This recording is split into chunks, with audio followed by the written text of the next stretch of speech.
आशुतोष शशांक शेखर चंद्रमौली चिदंबरा कोटि कोटि प्रणाम शंभो कोटि नमन दिगंबरा।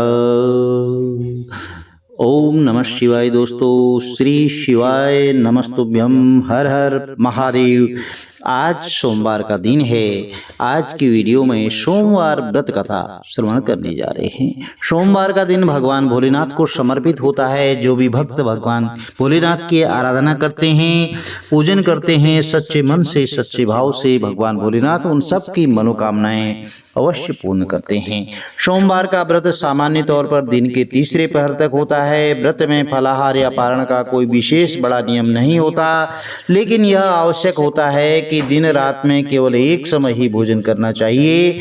सोमवार के व्रत में भगवान भोलेनाथ का पूजन करना चाहिए, साथ में माता पार्वती का भी जरूर से पूजन करना चाहिए। प्रिय भक्तजनों, शिव पूजन के पश्चात कथा श्रवण करनी चाहिए। चलिए कथा आरंभ करते हैं। बोलिए गणपति गजानन महाराज की जय, शंकर भगवान की जय, माता पार्वती मैया की जय। कथा के अनुसार एक बहुत धनवान साहूकार था, जिसके घर धन आदि किसी प्रकार की कोई कमी नहीं थी, परंतु उसको एक दुख सताता था कि उसके कोई पुत्र नहीं था और वह इसी चिंता में दिन रात रहता था। वह पुत्र की कामना के लिए प्रत्येक सोमवार को भगवान शिव जी का व्रत और पूजन किया करता था। सायंकाल को शिव मंदिर में जाकर के शिव जी के श्री विग्रह स्वरूप के सामने दीप जलाया करता था। उसके इस भक्ति भाव को देख करके एक समय माता पार्वती ने भगवान भोलेनाथ से कहा कि हे महाराज, यह साहूकार आपका अनन्य भक्त है, बहुत बड़ा भक्त है और सदैव आपका व्रत और पूजन बड़ी श्रद्धा भाव से किया करता है, तो इसकी मनोकामना अवश्य पूर्ण करनी चाहिए आपको। तो भगवान भोलेनाथ ने कहा, हे पार्वती, यह संसार कर्म क्षेत्र है। जैसे किसान में खेत में जिस तरह का बीज बोता है, उसी तरह का फल काटता है।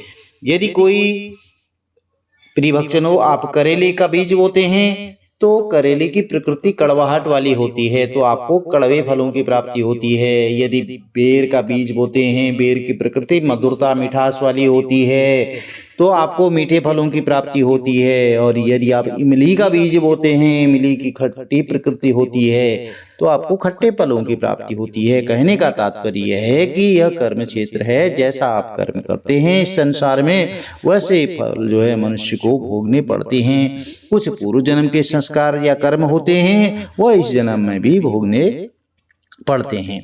चलिए कथा आगे बढ़ते हैं।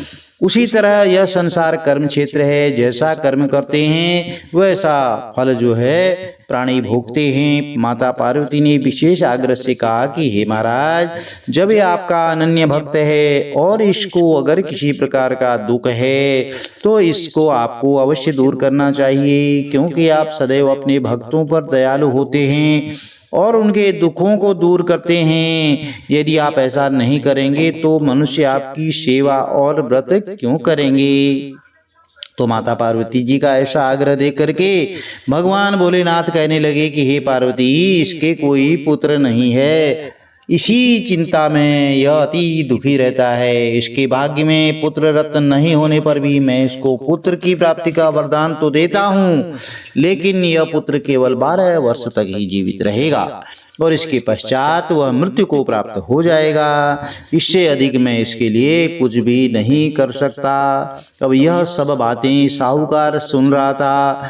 इससे उसको ना तो कोई प्रसन्नता हुई और ना ही कोई दुख हुआ। वह पहले जैसा ही शिवजी महाराज का व्रत और पूजन करता रहा। कुछ काल व्यतीत हो जाने पर साहूकार को जो है कि उसकी स्त्री गर्भवती हो गई और 10वें महीने में उसके गर्भ से अति सुंदर पुत्र की प्राप्ति हुई। साहूकार के घर में बहुत खुशी मनाई गई, परंतु साहूकार ने उसकी केवल 12 वर्ष की आयु जानकर के कोई अधिक प्रसन्नता प्रकट नहीं की और ना ही किसी को भेद बताया। तो जब वह बालक 11 वर्ष का हो गया तो उसके बालक की माता ने उसके पिता से विवाह आदि के लिए कहा। तो साहूकार कहने लगा कि उस बालक ये जो है अभी मैं इसका विवाह नहीं करूंगा, अपने पुत्र को मैं काशी जी पढ़ने के लिए भेजूंगा। फिर साहूकार ने अपने साले यानी कि बालक के मामा को बुला करके बहुत सारा धन दे करके कहा कि तुम इस बालक को काशी जी पढ़ने के लिए ले जाओ और रास्ते में जिस स्थान पर भी जाओ यज्ञ करते हुए ब्राह्मणों को भोजन कराते हुए जाना। अब वह दोनों मामा भांजे यज्ञ करते और ब्राह्मणों को भोजन कराते जा रहे थे। तो रास्ते में एक शहर पड़ा। उस शहर में राजा की कन्या का विवाह था और दूसरे राजा का लड़का जो विवाह कराने के लिए बारात लेकर के आया था वह एक आंख से काना था। अब उसके पिता को इस बात की बड़ी चिंता थी कि कहीं वर को देख करके कन्या के माता पिता विवाह में किसी प्रकार की अड़चन पैदा नहीं कर दें।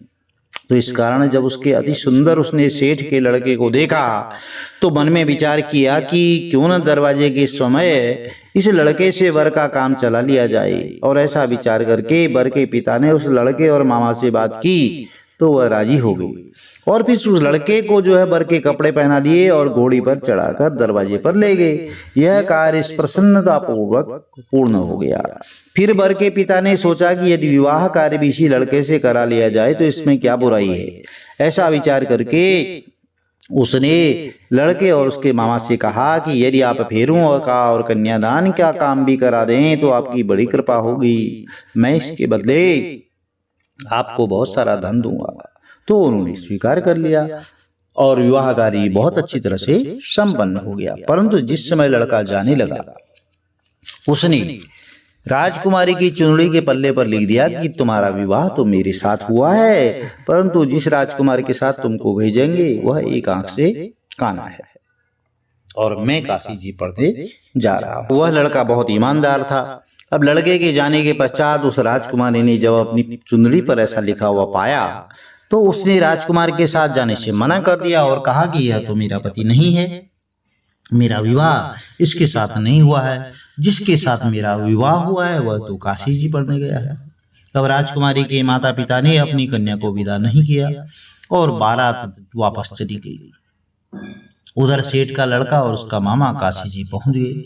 वहां जाकर उन्होंने यज्ञ करना और लड़के ने पढ़ना शुरू कर दिया। जब लड़के की आयु 12 साल की हो गई तो उस दिन उन्होंने यज्ञ रचा था और लड़के ने अपने मामा से कहा कि मामा जी आज तो मेरी तबीयत कुछ ठीक नहीं लग रही है। तो मामा जी ने कहा कि ठीक है अंदर जाकर सो जाओ। अब लड़का अंदर गया, सो गया और थोड़ी देर में उसके प्राण निकल गए। जब उसके मामा ने आकर अंदर देखा तो थोड़ी देर बाद वह मुर्दा पड़ा है। उसको बड़ा दुख हुआ।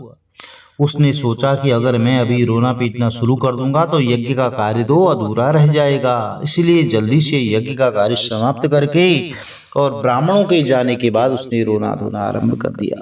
संयोगवश उसी समय भगवान भोलेनाथ माता पार्वती उधर से जा रहे थे। जब उन्होंने जोर जोर से रोने की आवाज सुनी तो पार्वती जी कहने लगी, महाराज कोई दुखिया रो रहा है, इसके कष्ट को दूर कर दीजिए।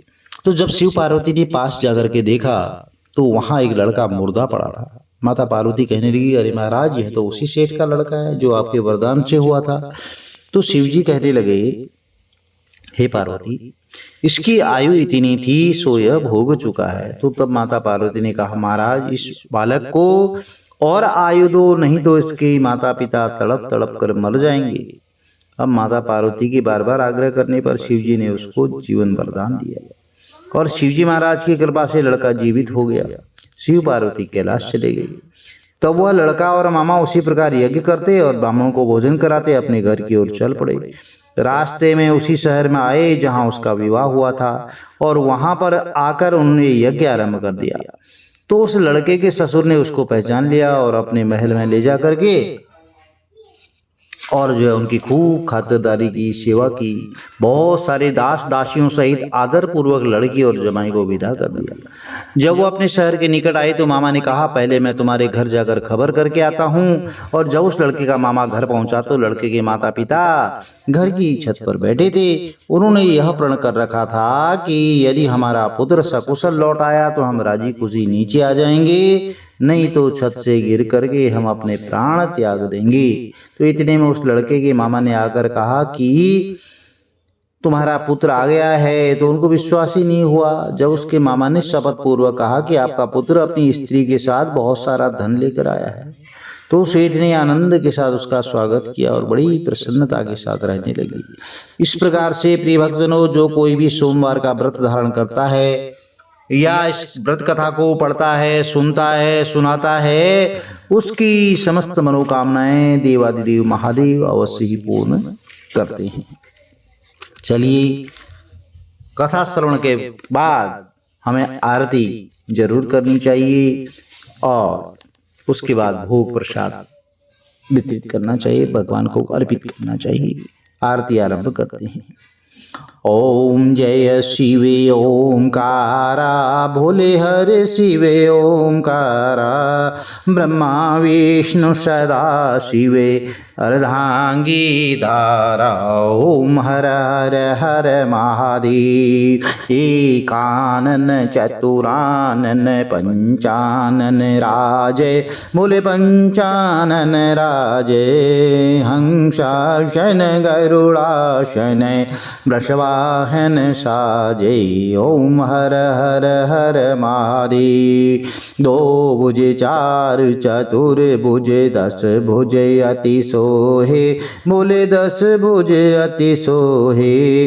तीनों रूप निरखत, त्रिगुण रूप निरखत, त्रिभुवन जन मोहे। ओम हर हर हर महादेव। अक्षमाला वनमाला रुंडमाला धारी, बोले रुंडमाला धारी। चंदन मृग मद सोहे, बाले शशिधारी। ओम हर हर हर महादेव। श्वेतांबर पीतांबर बागंबर अंगे, बोले बागंबर अंगे। शनकादिक ब्रह्मादिक भूतादिक संगे। ओम हर हर हर महादेव। कर के मध्य कमंडल, चक्र त्रिशूल धरता, बोले चक्र त्रिशूल धरता। जग करता जग हरता, जग करता दुख हरता, जग पालन करता। ओम हर हर हर महादेव। ब्रह्मा विष्णु सदा शिव जानत अविवेका, ओ बोले जानत अविवेका। प्रणवाक्षर के मध्य ये तीनों एका। ओम हर हर हर महादेव। काशी में विश्वनाथ विराजत, नंदी ब्रह्मचारी, बोले नंदी ब्रह्मचारी। नित उठ भोग लगावत, नित उठ दर्शन पावत, महिमायति भारी। ओम हर हर हर महादेव। त्रिगुण स्वामी जी की आरती जो कोई नर गावे, बोले प्रेम सहित गावे। कहत शिवानंद स्वामी मन भजत हरि हर स्वामी, मनवांछित फल पावे। ओम हर हर हर महादेव। ओम जय शिवे ओंकारा, बोले हर शिवे ओंकारा। ब्रह्मा विष्णु सदा शिव, ब्रह्मा विष्णु सदा शिव अर्धांगी धारा। ओम हर हर हर महादेव। इस तरह आरती शीतलीकरण करें और भगवान को नैवेद्य अर्पित करके प्रसाद सब में वितरित करना चाहिए। यदि वीडियो अच्छी लगी, चैनल को लाइक शेयर सब्सक्राइब जरूर करें। साथ में बेल आइकन प्रेस कर दें, जिससे आने वाले वीडियोज की नोटिफिकेशन आपको ठीक समय पर मिलती रहे। भगवान भोलेनाथ का आशीर्वाद कुटुंब में परिवार में सदैव बना रहे। हर हर महादेव। जय माता दी।